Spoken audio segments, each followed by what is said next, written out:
Good afternoon, everybody. One of the principles that is foundational in terms of our roadmap to recovery in order for us to make the meaningful modifications that we look forward to making to our stay-at-home order, again, is our ability to test. I say again because we talk about testing on a consistent basis. And consistently, we have been underperforming as a nation and as a state to provide adequate testing for all that seek it and all that need it. The state of California, we recognized that early on that we needed to do more and do better. As a consequence, we pushed the reset button, we put together a new team, and we approached the challenge quite differently. It was just a month or so ago where we were averaging just 2,000 tests a day. In a state as large as ours, that was completely unacceptable. We put together some very specific and prescriptive guidelines and expectations, put out our stated goals in terms of what we wanted to do to achieve substantially more testing throughout the state of California. And I wanted today to give you a report card on that. We have now surpassed 1 million tests conducted in the state of California, 1,033,000. Just in the last 24 hours, we were able to conduct over 41,000 tests, not dissimilar to the last few days, testing north of 40,000 people each and every day. You just look back over the last 7 days, averaged north of 35,000 tests, on our way to do justice to our commitment, and that is to get to 152 tests per 100,000 population, which is tests north of 61,000 each and every day. We're confident we can achieve that goal. It is phase one goal. We want to do even more and do better than that, but in an effort to keep you abreast, you may recall that our goal was to hit 25,000 by the end of the month. We're now in this first week doing 25,000 plus 10,000, meaning 35,000 on a daily basis on average. So making progress. The second commitment we made to you is that's nice, but what about me? And what I mean by that is, what about you? Living in a rural part of California, what about someone that's seeking the test that doesn't want to be charged, that can't afford to be tested and can't find a testing location in their community? We made a subsequent commitment that it's not just the total number of tests, it's where those tests are proximate to people in urban centers within 30 minutes, 30 miles, or within 60 miles in rural communities. We made a commitment, partnership with OptumServe to focus 80 sites in rural California, and with Verily to provide 6 sites that would be provided in a more culturally competent way, focusing on the needs of the Black and brown community in the state of California. We've made great progress in that respect. 76 of those 80 Optum sites are fully operational. The only concern over the remaining 4 has been some site negotiation that has extended a little bit longer, but substantial development in terms of those 76 sites. The 4 remaining sites we're working through in real time, but the announcement I wanted to make today is an additional 6 sites will be put up by OptumServe to go even deeper into rural California. For the folks in Lake County, as an example, Mendocino County, you deserve those points of access, and we are committing to getting those testing sites up and operational with this new commitment from OptumServe very shortly. Other parts of the state, even more remote rural regions of this state, we're looking not to do point fixed sites, or rather sites that have point of tests that are fixed to a particular location, but to start to do these roaming tests that can expand our capacity even further. I'll remind everybody, if they would like, to go to the covid19.ca.gov website, covid19.ca.gov website. Click in the testing button, and you can put in your zip code, and you can determine the closest available testing site.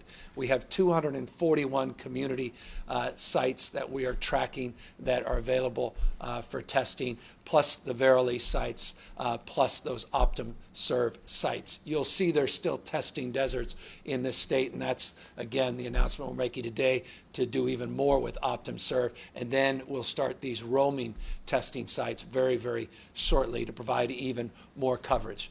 Also want to remind people, it was an outstanding question that was asked yesterday, a simple question, what about costs? Just so you know, the site that we are providing, the COVID-19 site, those test sites are free. Regardless of your status, community clinics are providing testing for free. These other community sites are providing testing for free, OptumServe and Verily. There are pop-up sites all throughout the state of California. Some of them may charge your insurance, may charge you out of pocket. Before you're charged out of pocket, I would just encourage you, or tell a friend, encourage them to go to the COVID-19 site to take a look at the availability of the sites that we have up so you can avoid coming out of pocket. We're trying to do our best to soften that edge and make sure people know that cost shouldn't be an impediment to getting these tests. But look, a long way of saying million is an important milestone in our efforts. It's still not where we need to go. We need to get, again, north of 60 to 80,000 tests every day. Some would argue well north of that, and I'm not going to even debate that. We're going to go as far as we possibly can. I mentioned just a few weeks ago that if all of our system, our testing capacity, was at 100% testing capacity, we can be just shy of about 100,000 tests a day right now. So there's still some supply chain constraints. There's still some issues with swabs and the transport media, issues related to reagents for PCR tests. This is not the universe of antibody tests, the serum tests. That's a separate discussion. That's a separate frame, and we can talk more about that. These are the PCR tests primarily that we're speaking to that we are confident will provide the kind of quality and assurance in terms of reliability that is, well, FDA approved, and to the extent we can monitor the efficacy we do is as efficient and as effective as we think is out there.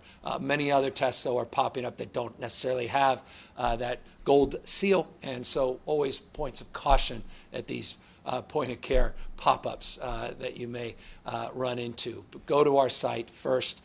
We'd encourage that, again, covid19.ca.gov, and we'll continue to update that. These new OptumServe sites come up. We'll put them out quickly, and these roaming sites, we'll let those, we'll provide information about where those will go to cover multiple counties and help us, again, through our next phase of reopening here in the state of California.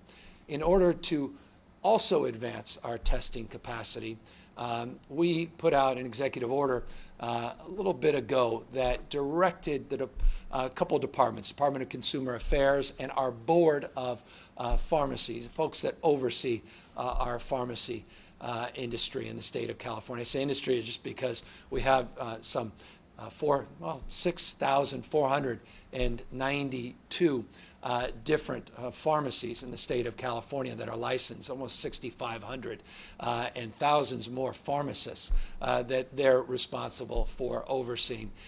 That board with the Department of Consumer Affairs just today finished up their work and have provided guidelines to expand the points of contact for testing into pharmacies throughout the state of California. Now, let me make this crystal clear. They now have pharmacies the ability to do tests. That doesn't mean every one of them is going to start testing today or even determine that it's in their interest to test at all. It's a determination on the basis of each of these pharmacies whether or not they want to do this. Now, know that pharmacists, many of you do know this, test for hepatitis C in many cases, for HIV. There are protocols and procedures, appropriate protective gear, making sure that we isolate folks that may be symptomatic, maybe asymptomatic, but are concerned. We obviously have to work through all of those. That will be done on each site and will be done in collaboration and the oversight and guidelines that these two agencies have put forward. But the good news is we are now going to increase additional sites with our pharmacies in the state of California, and we hope to start seeing those pop up very, very soon. So that's also, we think, an important milestone in an effort to broaden coverage for testing in the state of California. All of this, again, can't come soon enough, because all of this is part, as I suggested a moment ago, part of our roadmap to reopening, part of the 6 indicators that we have been reinforcing over and over again now for many, many weeks. The capacity to test leads to the capacity to trace, and I just want to update you on that.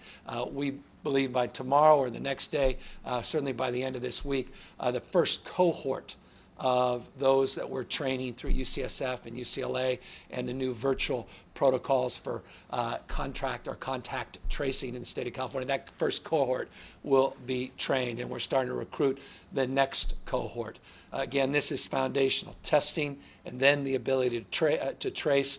You got to have a tracing workforce to do that. That then begins the protocols of isolating and, to the extent necessary, quarantine individuals that have tested positive or have potentially been exposed. So progress in that space as well. All of these dots, all of these indicators connected to one another, and again, moving in the direction that we were hoping at this stage. Again, this stage is that second stage. And in that second stage, we are making meaningful modifications to the original stay-at-home order. I mentioned yesterday, I'll reinforce today, over 70% of our economy in the state of California is open with modifications, and I'm sober with modifications. Today, we're announcing additional modifications statewide for our stay-at-home order that include offices. If you cannot telework, we will allow for office modification and office openings on a statewide basis. We are also on a statewide basis making it clear that malls and those that otherwise are not just traditional enclosed malls, but strip malls and those outlet malls can be opened for pickup. And I want to distinguish again for pickup. So not dissimilar to the announcement we made last week for retail. This also would include malls, but again, only for pickup. So offices and malls for pickup, in addition to other services like car washes, pet grooming, making some clarifications, though there's been some of this happening already on dog walking. All of these areas also are being modified statewide. And I remind everybody, what I mean by statewide is the following. And forgive us, I know how confusing all of this can be. Again, it's dynamic. The statewide order affords the opportunity for local government to come in to conform with those guidelines. But one can choose, region like the Bay Area and the 6 counties can choose to be a little bit more prescriptive and restrictive, parts of Southern California, LA, and others the same. So not everyone is compelled into this phase, but that phase is afforded everybody. And so those that are also trying to get variances on the other side of this to loosen up and move deeper into phase 2 more quickly should know that this statewide order applies to them even if they're in the process of applying to get the technical support to do a self-certification for a regional variance. So we are updating those guidelines. They're available as I speak on our covid19.ca.gov website. You can go to that. You can see what additional modifications we're making statewide to the stay-at-home order, but progress in this space that I hope is encouraging to many. But that progress, again, is predicated on our testing, on our tracing capacity, and on the basis of the numbers that I will update you in a moment on, hospitalizations, ICUs, and the like, that we continue to track and continue to show encouraging signs in the stability that is the predicate for allowing us to move in this direction. Data, public health, science-based decision-making. Accordingly, today, as I was clear we would introduce. Today, we are now making public the guidelines for a number of other industries in this state, including the restaurant industry, and guidelines for reopening in-room dining, so to speak, or dine-in restaurants. Remember, restaurants are, many of them, open for takeout, but this would allow patrons to start coming back in these counties that have conditions that afford this.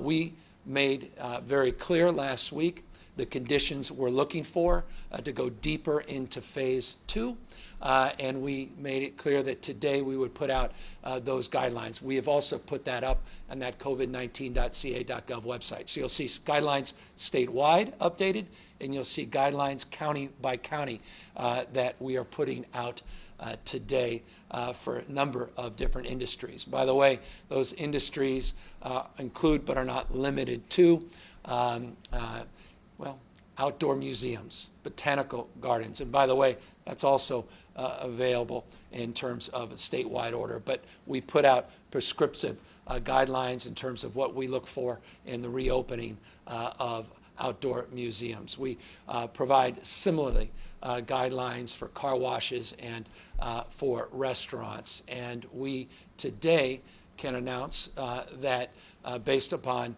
consultation, technical consultation, and the self-certification and attestation that was done in concurrence with the health director, their county administrators, including county boards of supervisors, focusing on the needs of the most vulnerable, potential surge, and self-attesting that they have a plan to begin to modify these loosenings if we start to see a spread of COVID-19. That Butte now is on our website as the first county that now is able to move deeper into that phase 2 through their self-certification process, through their planning work that they've done. So Butte County and El Dorado County have met those thresholds and work incredibly collaboratively with our department teams and health officials. I should note that we have been in contact with 27 counties in total. 4 we're having deep technical assistance calls today, and those are dynamic conversations. I have confidence that just this afternoon there will be 2 additional counties that should self-attest. They're working through more formal votes at their local counties and their local jurisdictions to codify their recommendations, and based on the interaction with us, we'll put those up on our website as well. So progress in this place, but soberly we make the point. I don't anticipate every one of the 27 counties that we've engaged with already, the 4 that we will be engaging with this afternoon, all will be able to self-attest. And I know that this is a point of concern and consternation. It was brought up just yesterday with the wonderful outreach and the spirited cooperation we received from Kern County that described in their county certain conditions that they would like our health directors to consider to allow a modification of sorts based upon data, based on science, based upon their unique circumstances where we can apply some flexibility. I said this 10 days ago when we rolled this out originally. We're not ideologues. Our team, and it's not just our team, it's the collective wisdom of also health directors across the state of California. We are in the spirit of collaboration and partnership, want to address those issues, and we'll be doing so to the extent possible, again, possible on the basis, again, of public health being the foundational guideline and principle. But there are some unique characteristics within counties where they're hitting on all cylinders, and where they hit 13 out of the 14 guidelines to get into a variance, and they have a unique circumstance with a federal prison, for example, or a state prison they don't manage, or a skilled nursing facility that had some challenges but they feel like they have under control. Those things are all part of the dynamic engagement and conversations that we look forward to having. I know there's an eagerness to resume those conversations that we had over the weekend and conclude them.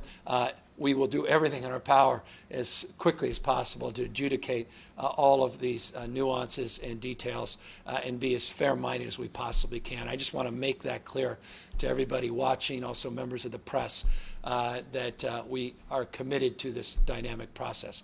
Also implied yesterday, and I hope you're seeing it here today, the fluidity of these announcements, that they're not static. As conditions present themselves, as indicators turn from yellow to green, we'll be updating our site on a fairly consistent basis.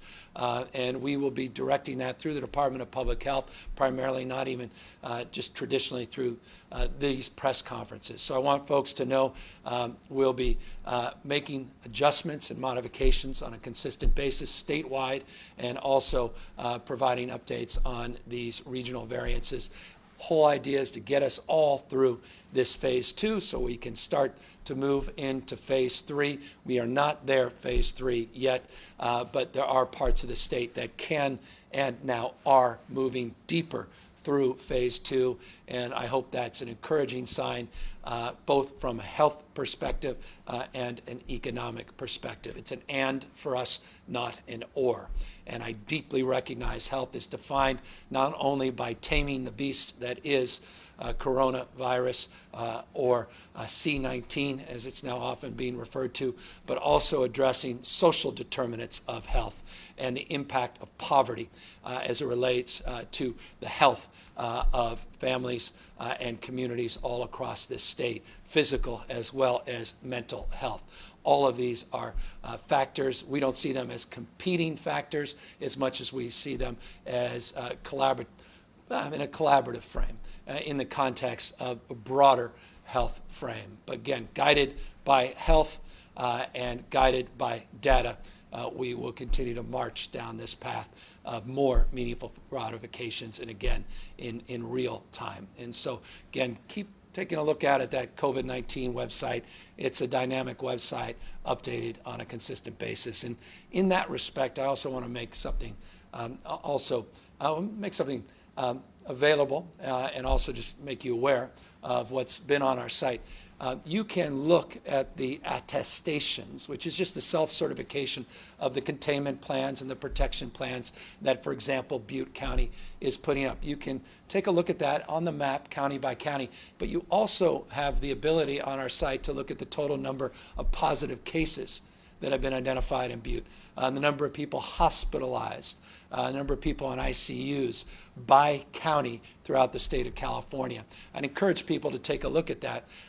This is about self-certification, and we'll all collectively be monitoring people's success in this space. And we believe success is an imperative, but also success leaves clues. Success can also provide capacity and guidelines for subsequent efforts in other counties. Each one of these self-certifications and attestations becomes its own best practice, and I hope informs others in that process. But we must always be informed by data. And on the covid19.ca.gov website, you could go county by county and on a daily basis get updated on how well your county is doing and whether or not they're reaching those prescribed goals in their self-certification. So want folks to be aware of that as well. And so we'll keep adding all that information to that database, that dashboard, and continue to monitor the success, we believe and hope, of these counties that are moving more quickly into phase 2. So that's broad strokes what I wanted to communicate and share today. Good news on testing, progress, not where we need to go, but progress nonetheless. More places to go in rural California, as well as now with pharmacies throughout the state of California. More opportunity now to reopen based upon the ability to get more support for tracing, isolation, and quarantine, and continue to develop the kind of dynamic partnership, two-way conversation with our team, our staff, your team, your staff. We're taxpayers, all of us, the folks that are trying to do their best to help you and help your community to move quickly into this phase 2, but do so safely so that we can protect everybody. And in that spirit, before I just quickly update you on a few of the daily numbers, I want to protect our most vulnerable. And that's why I also want to make an announcement and update that just 5 weeks ago, we announced a very audacious goal, and first in the nation goal. I don't think there's any part of the country, and this isn't to demean or diminish the incredible work that other governors are doing, but I'm just proud of California's work. We talked about a project, or announced a project called Project Room Key, to help vulnerable Californians out on the streets and sidewalks and congregate shelters, out in encampments, under freeway overpasses, our homeless, our brothers and sisters struggling, many very vulnerable to not only the elements, but to this disease and other diseases. We today passed the threshold, over 15,000 rooms now procured as Project Room Key, just in 5 weeks. 7,000+ people at the county level that they've been able, in the city level, to bring into those rooms, hundreds more every single day. We're working with the cities and counties. There's still challenges at the local level. That's the nature of any application implementation, but at least providing that framework, which was our commitment as a state, and a technical assistance for the locals. We are there, 1,305 trailers. We got all those out as well, and there's families, not just individuals, in those trailers, in addition to those 15,000 rooms. So I just want to thank our team, all the good hard work that's been done, Jason Elliott and others, to work overtime to try to get these rooms up and ready, and now work very closely with cities and counties to make sure that we're populating the remainder of those rooms. We also want to remind people, other vulnerable population are our seniors. We talk almost on a daily basis about skilled nursing facilities. Yesterday we reminded you skilled nursing facilities are relatively small in terms of the total number of facilities that we license for our seniors and for adults. We have 7,442 just through our Department of Social Services that we license and monitor. Our seniors remain still the most vulnerable to this virus. The mortality, morbidity rates in that cohort are obvious to all of us at this stage of this pandemic. And so I just want to encourage our seniors and those that care deeply about our seniors and those that help build the middle class and build this remarkable place we call home, California, and the great country, this nation, the United States. We have a unique responsibility to protect them.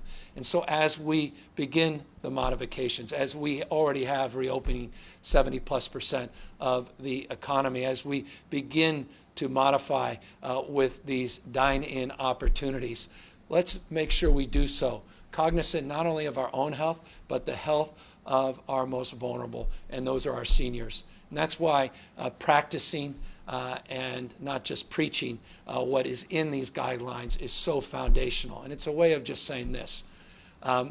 We're putting these things out, and now we're asking you to do even more than you have done, and that's just a little personal responsibility. You've been incredible. Public's been incredible. We're at this point because 40 million people have practiced physical distancing in a state larger than any others, again, bigger than 21 states' populations combined. And you've done it at scale and gotten us to this point. But the worst mistake we can make, and many of you may have seen Dr. Fauci today testifying, the worst mistake we can make is to just throw those face coverings off and disabuse ourselves that this virus has gone away or taken the summer off or it's on a deep sabbatical or vacation. It's not. It's still virulent. It's still deeply, deeply deadly. And if we love our community, and we do, and we love our restaurants, and we love our retail, and we love our pet groomers, and the like. Let's protect them and protect their customers and protect one another. And I encourage all of us to read these guidelines. We're going to have checklists up in businesses to help with these efforts. And I think these guidelines are based on best practices, science, and virulence, and all of the epidemiological issues that are so front and center in our daily lives. But again, the application of them is at the local level. The monitoring is all of us trying to encourage one another to do even more and do better than you've done to date. And so I just want to remind everybody of that. This disease is still ubiquitous. It's still deadly. 77 people lost their lives in the last 24 hours to this disease. 77. Again, this disease is taking lives on a daily basis. Lives lost, families destroyed because of this virus. We saw an increase of 1,443 new positive tests yesterday alone. So we're seeing more people tested, still seeing an increase in the total number of people positive. And I'll remind you, if you've been tested once, and that doesn't mean you can, disabuse yourself either of the concern around getting the virus an hour after you were tested. And that's why the testing has to substantially increase, because we want you to be able to be tested on multiple occasions so that we can secure an environment, secure a cohort, secure a community, secure a state, secure our nation, so that we can more rapidly move into these subsequent phases as we move towards immunity or a vaccine. So I just cannot impress upon you more the nature of the virulence and the importance of continuing to wash our hands, physically distance from people you haven't otherwise come into contact with. Make sure you wear face coverings where you can't practice that physical distancing, and protect yourself and protect your family and your community and others when you start going back in with these modifications into restaurants and the like. Final point, and I'll open up to questions. I just wanted to remind everybody what we do on a daily basis: total number of hospitalizations, total number of people on the ICU. ICU numbers went down 1.4% yesterday. The total number of people in hospitals went up slightly, 1.1%. Again, those numbers you see bouncing back and forth within that margin, 1-2% every single day, but stability for weeks and weeks and weeks, well beyond just 14 days. The stability is encouraging, but again, we're not seeing the significant decline that we need to see. Caution always. Number of people tested positive, number of people dying. I know they're lagging indicators, the death rates, but nonetheless, points of concern. So again, mix of optimism and a sober outlook in terms of the world we're now entering into with these modifications. Progress, though, nonetheless, and continued spirit of partnership as a foundational principle. Data driving decisions, science and health driving these announcements. With that, happy to take any questions. Angela Hart, Kaiser Health News. Thanks, Governor. I'm hoping you can provide a little bit of clarity on the testing targets. Last month, after you talked about your 25,000 daily goal, you said the next target was 80 to 90,000 tests per day, and today I heard 61,000 and 80,000. So can you just clearly explain what your next target is and by what timeline you expect to meet that, and then the subsequent ones, please? Yeah, so Angela, I don't recall ever saying 80 to 90,000. I was very specific, 60 to 80,000. The 60,000 is actually 60,800. It's based upon Harvard study that we are using to guide some of our decision, not exclusively. That is a baseline study, 152 tests per 100,000 population. We're assuming it's a little on the higher end, roughly 40 million Californians, gets you around that 61,000 frame. So we were very explicit. 2,000, 14,000 to 25,000, and we said within a month or two later, specifically the words that were used by Dr. Galley, myself, guided by our task force. We said 60, and then we hope to get to 80. The reference to 90 plus was full throttle capacity within our existing system if everything went off without a hitch and every machine was working and every supply was provided with abundance. It just gives you a sense of what we're capable of doing at that level. And so that's the number that you may be referencing. So that's our next goal. We currently are exceeding the 25,000. Again, we were hoping to be at 25,000 a week ago. We're now actually doing even better than we projected on that ramp up at 35,000. Today, we also laid out, again, a framework to provide even more points of access and testing at pharmacies. And there's a universe of over 6,400, just shy of 6,500 in that capacity. Again, not all of them by any stretch are going to start testing, and they can't all do it overnight for various reasons, but we are also creating more points of access. OptumServe that has already been producing significantly. Rural California has now committed an additional 6 sites. I gave you 2 specific counties where those sites are going up, some more testing still, and we continue to do what we can with Abbott Labs and others on the point of care tests, the serology tests, these antibody tests that obviously a lot of us are focused on. We'll be talking a lot more about serosurveillance in that respect. I know the word surveillance is not an easy word for any of us, but we have PCR surveillance and serosurveillance also part of a panoply of solutions.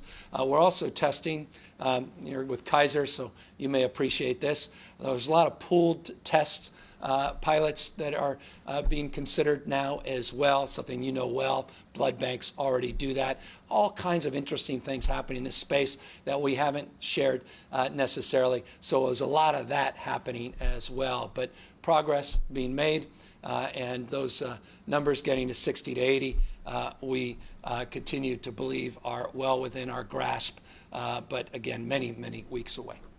Vicki Gonzalez, KCRA.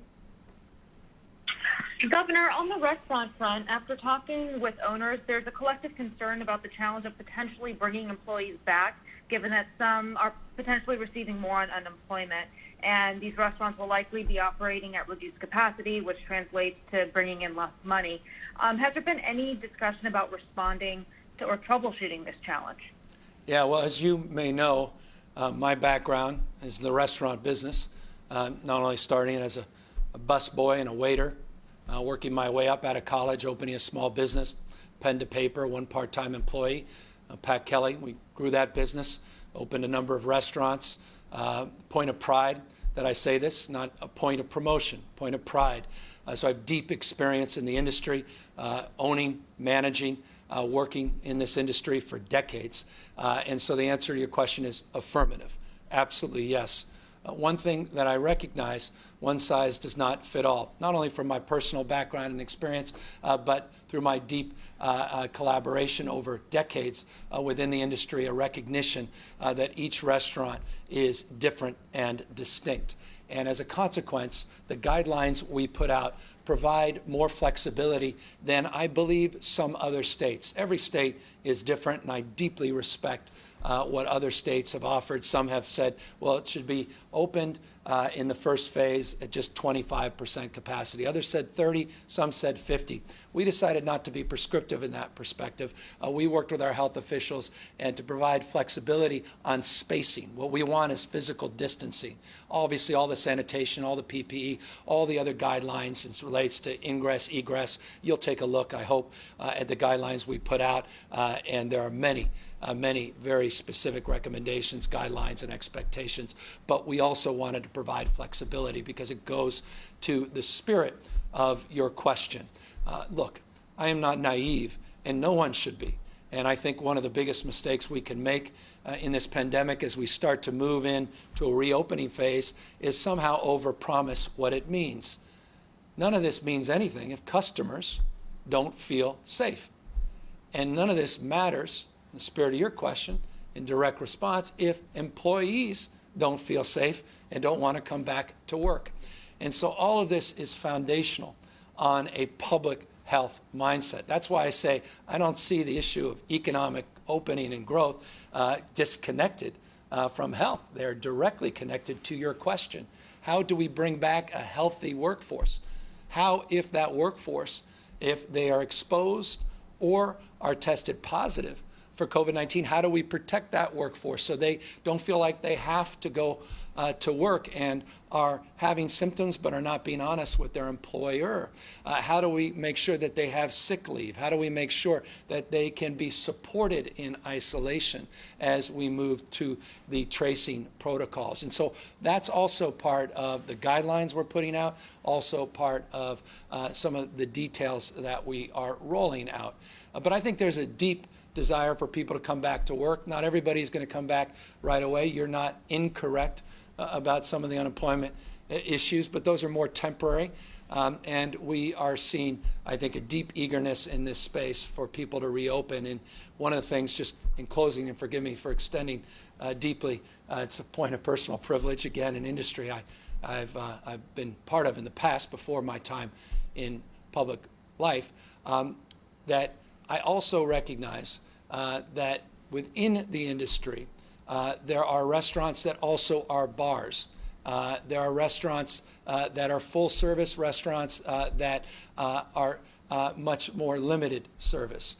There are conditions related to fixed furnishings and those that could be moved around. And so we're trying to work through a panoply of issues, myriad of issues that all require some distillation of thought and application of these rules at the local level. There's also outdoor seating where ventilation becomes less significant because the outdoors themselves provide for greater distribution of air flow. And so all of these things are being considered. There's some outdoor seating limitations. There's alcohol beverage control components to that. I can honestly go on, and I mean this, probably another 10, 15 minutes going through these criteria. And that's why, again, this is a phased approach. We have to work through all of these things, and we'll continue to work with the industry, because one thing I know, the guidelines we put out today are not static, that we recognize that we're going to hear from folks saying, well, what about this circumstance that you never considered? And we, by definition, want to be considerate of those, and we'll try to augment and update. If it's public health first focus, we would obviously make an adjustment if it doesn't impact in that space. So forgive me, again, for being long-winded, but I do hear from those restaurateurs, and I do recognize some of the complexities. But I also recognize the eagerness to test some of this and to see how far we can go and how closely we need to work together to continue to modify into the future. Andrew Shearer, Sec B. Thank you, Governor. You've said that we will have reopened 70% of our economy with modifications as we move through phase 2. Can you define that more precisely? How are you arriving at that number, and what sectors of the economy are you talking about? Well, as you know, we've laid out, I think it was 17 sectors last week, and I would encourage you to go to the covid19.ca.gov website. You can look through the 17 sectors. Today, we announced 4 additional sectors that are reopening that represent broadly north of 70% of the economy, from manufacturing, logistics, warehousing, the essential workforce that was always open as it relates to the food supply chain, and as it relates to hospitality that's been open with limitations. As you know, tens of thousands of hotel rooms have been afforded our care workers, our first responders, as part of a subsidy of support. The Project Room Key I just mentioned means these hotels are open with modification. So you go industry by industry, sectors that never close, construction and the like. In each one of those categories, you add them all up, you're now north of 70%, and happy if you are not satisfied with what you see on the covid19.gov website to quantify that even further. But I think last week Dr. Angel and Gally were very transparent on those first 17, and today limited personal services and restaurants and the work we're doing on offices. I hope I provided some transparency as well. Ana Ibarra, Cal Matters. Hi, Governor. I have a question about testing in nursing homes. As you mentioned, seniors remain the most vulnerable, and nursing homes say they can't get the tests and rapid results that they need to prevent outbreaks.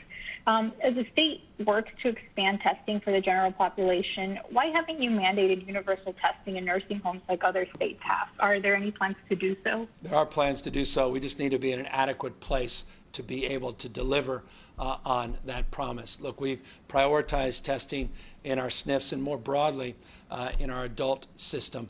But with that, this is an opportunity for the leader of our testing task force, who's been focused specifically on skilled nurse facility, to fill in the blanks about when we may move forward with the mandatory side of that equation, which you're correct, we're not there at this moment.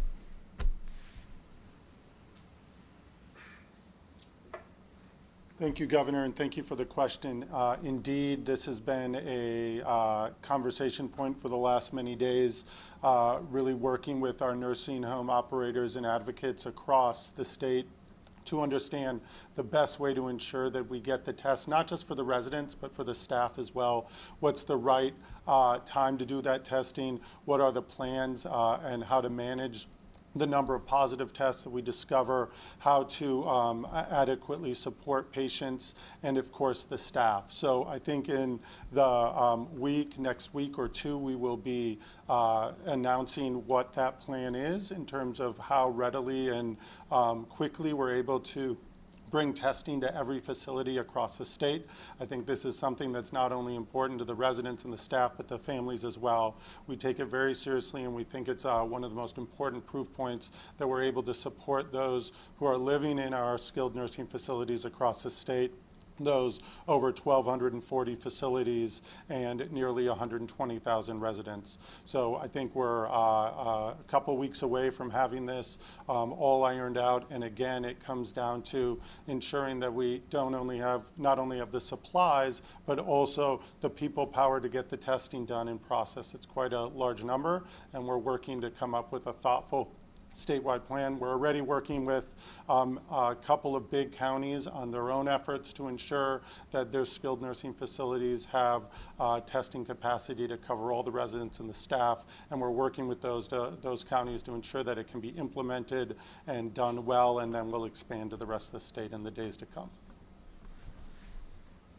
Again, it's not just the skilled nursing facilities. We're trying to address all those licensed facilities within our portfolio of responsibility, 7,400 plus additional facilities, IHS. I mean, across the panoply of the vulnerable, we need to adequately test. We're at a scale that's unlike any other state in the country, and a scale of responsibility that goes with that to be even more aggressive. And that's why we are not spiking the ball. We announced a milestone today, but we also announced additional efforts to increase testing in this state, and we made it crystal clear we're not close to where we need to be to provide the quality coverage and comprehensive coverage that is required ultimately to do justice to this disease. Kathleen Ronayne, AP. Hi, Governor. So you announced some further statewide loosening of the order today, and I was just wondering, from the data standpoint, what changed that made you comfortable loosening more statewide restrictions today? And then as far as the county variances go, you mentioned that there could be, unique characteristics in certain counties that you would consider when deciding whether to grant them a variance, even if they don't meet all the benchmarks. So can you be a little bit more specific on what that would look like? Would a county maybe that had a lot of cases in a prison within it be able to sort of like subtract that number of cases from their overall number to put forward their variance plan? Yeah. Talk a little bit more about how that would get applied. Yeah, I'm not going to get in because we're in the details of those conversations, but I offered that as a specific proof point of the kind of conversations that we're currently having that are dynamic conversations, and so we're committed to advancing those conversations. I have Dr. Angel here. Just because she happens to be here, she can probably fill in because she's the one having these direct conversations, be a little bit more precise with you. But know that these are the conversations that we're having in real time, and I want folks to know that we're open to these arguments. But again, Dr. Angel is led from a health prism fundamentally, not just a state prison oversight fundamentally. Dr. Angel? Thank you, Governor, and thank you very much for that question. So with respect to the decision to continue to move forward with the lifting or modification of additional sectors for the whole state to move forward, we're looking very closely at continuing stability of hospitalizations overall and ICU hospitalizations as well for COVID-19. Those remain stable, and so we're continuing very thoughtfully and methodically through opening additional sectors. Concurrent with that, we have put in place this process that recognizes that some counties indeed have a very different level of prevalence of disease. And if they are able to attest to having specific conditions met that make it clear that they're in a position to be able to support and protect and modify their existing sectors within stage 2 in a way that limits risk to their population, that it makes sense for them to move through that. That was our first very specific process, looking at some exceptions that make sense for some counties. But indeed, as COVID-19 continues to evolve in our communities, as we understand more about the movement of disease, have data that's more specific to specific counties, and then also take into account specific conditions like congregate setting outbreaks that might make a difference in terms of a county's ability to be very strategic around those congregate settings. We're also thinking about how we can also support and consider how those counties may also be possibly in a position to be able to move through stage 2 in perhaps a different way. These are very active and intense conversations. They look very closely at the data and evidence, not only about the prevalence of disease, but also about preparedness and things that we've mentioned again and again, including PPE, testing, contact tracing. These are 3 very key tools that we have. As people move more, we know that more people are likely to potentially get infected. And if they do, we have to help support and make sure that our counties are in a good position to be able to respond effectively and make sure that they get the care that they need. So we are watching this very carefully. We're having intense conversations with counties. And as we move forward, we'll be sharing with you more approaches that will make sense for our state at large so that we can move forward in a way that helps minimize risk for all Californians. In many respects, she answered the first part of your question. Look, on the PPE side, 11 million surgical masks were distributed just on Friday. We now have an inventory over 38.2 million surgical masks. We've been able to distribute 32.2 million just in that space. I couldn't have said that 2 weeks ago. We are making enormous progress in the procurement space. I mentioned the progress we're making on the tracing. We're getting that cohort trained and the testing. So all of those things are factors that go in to the modification of the statewide order. Again, we mentioned a week or so ago, we were moving into this second phase. We didn't say we were stopping in the middle of that phase. We'll continue to progress through as all of these conditions, and again, testing, capacity to trace, track, all of these conditions begin to avail themselves, these indicators that allow us to go green. Also, remember, lower risk framework, not essential, non-essential any longer, lower risk. And so office, to the extent you can't telework, lower risk, again, with modifications, guidelines that we put forth. A retail pickup, the strip malls and other malls that can afford the ability to do that are not locked into a dome-like setting.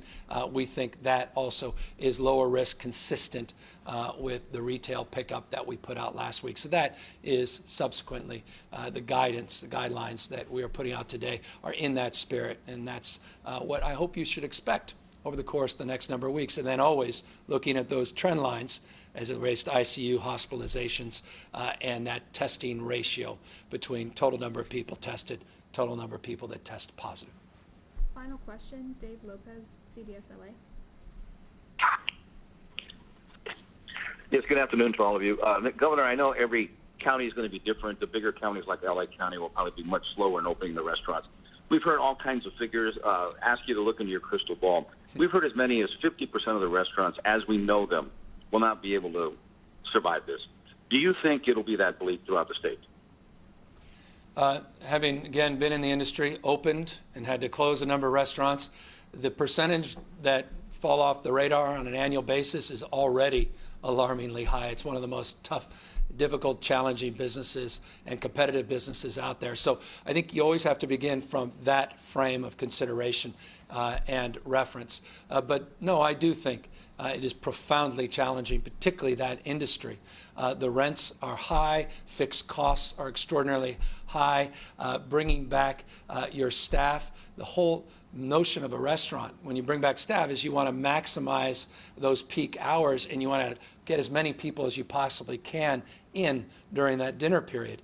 If we have to modify, and we do because of health considerations, this space, that means those peak hours are substantially diminished, but your fixed costs remain high.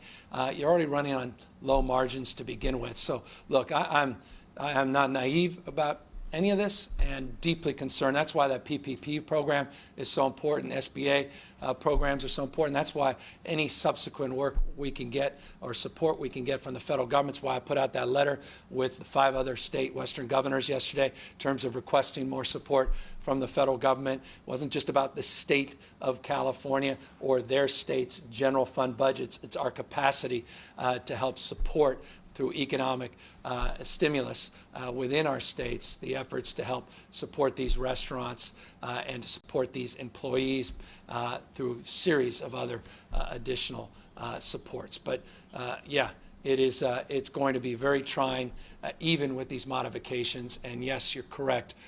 There should be no pressure on the local officials down in LA or elsewhere to feel that they have to move in to this space sooner because their conditions are very, very different than the conditions of some of these rural counties. And I hope when this is reported that people recognize the local conditions, particularly in LA County, and they're sensitive to what phase of this pandemic they are in. Look, I thank all of you for your recognition of the dynamic nature of our efforts and the fact that we are very iterative in terms of the processing of information and response. And we recognize that in this dynamic climate, all of this can be very, very confusing, and I appreciate that. That's why I just want to remind you again, easiest distillation of where we are and where you are at a county level versus a statewide level is to go to the covid19.ca.gov website as well. I encourage you to do the same as it relates to accessing testing. Just type in your zip code, your address, and you'll find the most proximate testing facility. Provide reimbursed, provided for you in many cases with online capacity to reserve a slot so you know when, how and when to access those tests. Good news on progress on testing, PPE, making progress on tracing. Numbers are holding steady. Death rate still stubborn and devastating. And again, we have different counties experiencing completely different conditions, and we are now in that phase of trying to accommodate for all of that and more.